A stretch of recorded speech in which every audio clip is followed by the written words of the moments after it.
नमस्कार, मैं हूं महेश बहुगुणा और मातृत्व की आवाज प्रोग्राम की इस खास पेशकश में आपका बहुत बहुत स्वागत है। शिक्षा प्रणाली में तेजी से बदलते हुए एवं आधुनिक युग में शिक्षा प्रणाली की पद्धति में विशेष परिवर्तन के विश्लेषण में आपका बहुत स्वागत है। जहां तक मैं वर्तमान शिक्षा प्रणाली की बात करूं, शायद लगातार जब से कांग्रेस रही है सरकारें, जब से देश आज़ाद हुआ है और अभी बीजेपी कुछ सालों से है सेंटर में, प्रयास लगातार हर सरकार करती है। स्वास्थ्य, शिक्षा और रोजगार को लेकर के सरकार बात करती है। शायद ऐसे लगता है मानो शिक्षा प्रणाली में शिक्षा मंत्री के रूप में देखा जाए तो सबसे सफल कांग्रेस में कपिल सिब्बल के द्वारा जो प्रयास किया गया, बहुत अच्छा उनके द्वारा पूरे देश में शायद एक सूत्रधार में बांधने का उनका जो प्रयास रहा है, उस सराहनीय कहा जा सकता है। एक ही बुक को लागू करना, यानी 10th 12th बोर्ड में भी काफ़ी बदलाव उन्होंने किए थे उस टाइम। जिस तरीके से भी विदेश मंत्री अभी जयशंकर हैं, इसी तरीके से शायद सरकारों को शिक्षा मंत्री अभी तक कोई एकदम सफल शायद मिला नहीं जो वास्तविक शिक्षा को बदलने का पूरा प्रयास करे।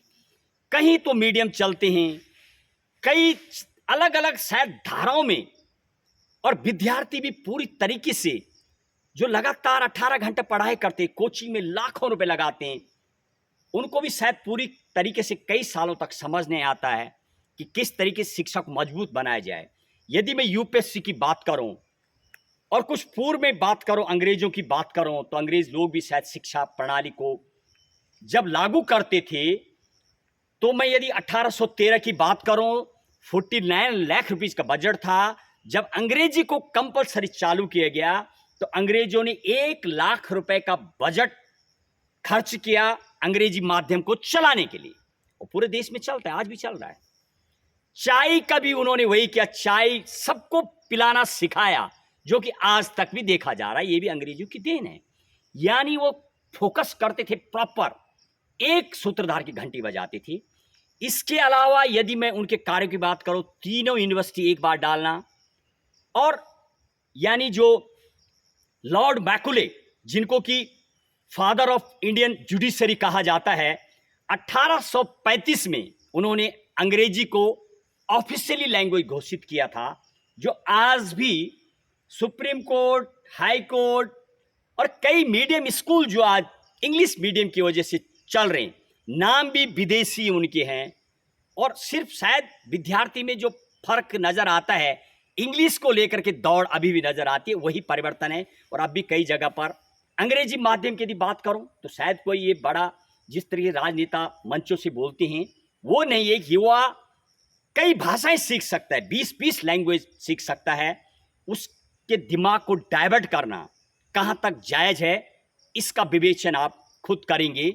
एक ही मीडियम यदि होते हैं, यानी 2 मीडियम, हिंदी इंग्लिश मीडियम, पर हिंदी मीडियम में मटेरियल बहुत कम है बाजार में। यदि मैं ऊपर कॉम्पिटिटिव की बात करो, हायर एग्जाम की बात करो, तो यानी नीट की बात करो, आईआईटी की बात करो, यूपीएससी की बात करो, सीडीएस की बात करो, तो रिजल्ट मोस्टली 70% जो कामयाब इंग्लिश मीडियम वाले हैं। ये मैं नहीं बोल रहा हूँ, ये डाटा है देश का, जब से आज़ाद हुआ है, यानी 1920 से जब से चलता आ रहा है पैटर्न। तो इसका बदलाव कहीं ना कहीं इसका दोषी मीडियम भी है। तो यदि दोनों मीडियम चलते हैं, अब सरकार ने अभी अखिल भारतीय शिक्षा समागम का उद्घाटन मुख्य यानी प्रधानमंत्री जी ने किया है। उसमें शिक्षा कौशल पाठ्यक्रम लागू किया गया, यानी अपनी भाषा में पेपर दे सकते हैं। तो कहाँ तक ये जायज़ है कि ये शायद कामयाब होगा ये पैटर्न? शायद शिक्षा मंत्री जो आज तक रहे, उनके पास मानक डिग्री उनको मिल जाना पीएचडी की, तो शिक्षा पर शायद क्या बना पाते होंगे। कभी 6 घंटा टेबल पर उन्होंने बैठ के पढ़ाई नहीं की है, नहीं कभी ज़्यादातर लोगों ने।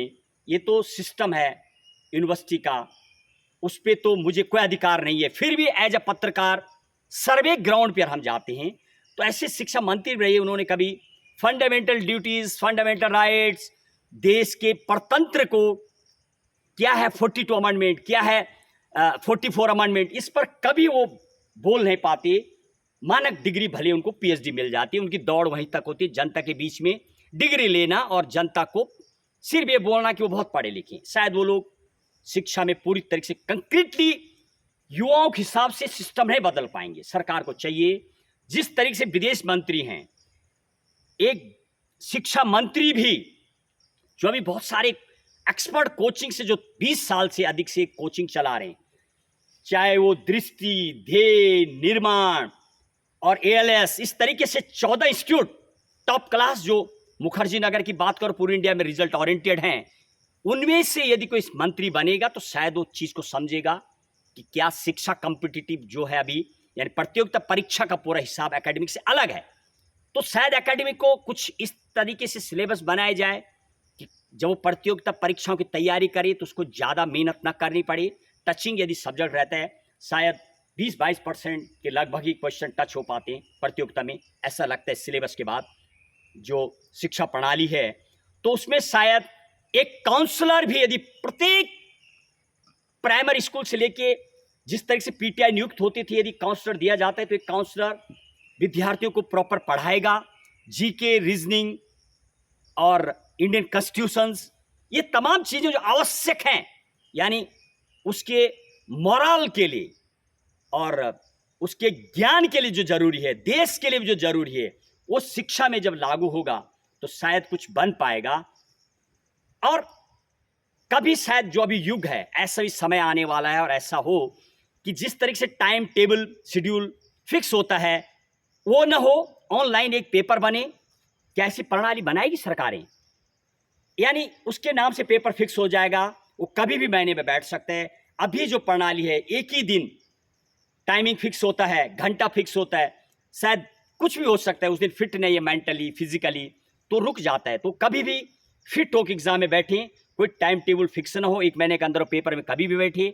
और इसके अलावा हर प्रतियोगिता में, यानी प्राइम लेवल से भारतीय संविधान के बारे में, फंडामेंटल ड्यूटीज, फंडामेंटल राइट्स और भारतीय भाषाएं, ये तमाम चले।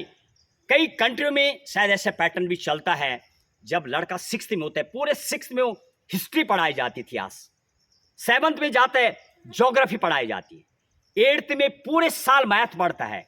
कई देशों में शायद क्या ये पैटर्न भी उचित है? देंगे आप इस बारे में अपनी जानकारी कि पूरे 9th क्लास में पूरे साल यानी मैथमेटिक्स चलेगा, साइंस पढ़ेगा पूरे साल, तो शायद उसके पास पूरा ज्ञान का भंडार होगा। जब प्रतियोगिता की तैयारी करेगा तो उसको मुश्किल नहीं आएगी। ऐसा भी हो सकता है, सरकार को प्रतियोगिताओं के लिए ऐसा प्लान बनाया जा सकता है। इसके अलावा बराबर कभी इंटरव्यू हटा देना, कभी इंटरव्यू शामिल करना, सिर्फ रिटर्न करना, इस तरीके से जो प्रतियोगिता में बैठते हैं उनको खासी दिक्कत होती है। 8 ऐसे फेमस इंडिया के इंस्टीट्यूट हैं जो आईआईटी की तैयारी कराते हैं, एलएन, फिरजी, पाई, आकाश, इस तरीके से, और नीट की भी तैयारी कराने वाले बहुत बड़े बड़े इंस्टीट्यूट हैं। यहाँ जो स्कॉलर हैं पढ़ाने वाले, दे आर रियली इंटेलेक्चुअल अपने सब्जेक्ट की। उन्हीं में से यदि बहुत किसी को यदि मंत्री बनाया जाता है तो शायद वो शिक्षा प्रणाली को सुगम करेगा, न कि नकल विरोधी, ये सब रिस्ट्रिक्शन करना, इस तरीके से वो बना देना सिस्टम। शायद प्रतियोगिता में इनकी कोई ज़रूरत नहीं होती, वो एक्सपर्ट होते हैं।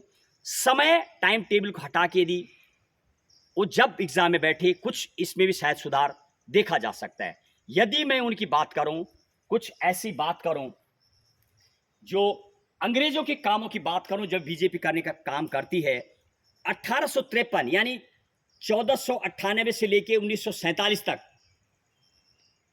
जो आप मॉडर्न हिस्ट्री पढ़ते हैं तो उसमें पूरा दिखाई देता है कि किस तरीके से अंग्रेज काम करते थे।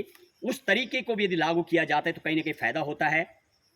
और 1853 में जब फर्स्ट टाइम यानी जो इंजीनियरिंग कॉलेज खोला गया था, जिसको थॉमसन कहा जाता है, आईआईटी रुड़की, उसी दौरान 3 काम किए गए थे। एक पहला टेलीग्राम और पहली ट्रेन चली थी। उसके बाद 1854 में पोस्टल सर्विस चालू की गई थी।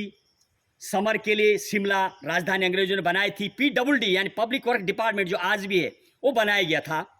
इसके अलावा विडो रीमैरिज एक्ट यानी विधवा को शादी करने के लिए कानून लाया था अंग्रेजों ने, जो कि अभी भी शायद उनके जीवन को बदलने का तब उन्होंने प्रयास किया था। सती प्रथा का अंत करने का भी उन्होंने काम किया है।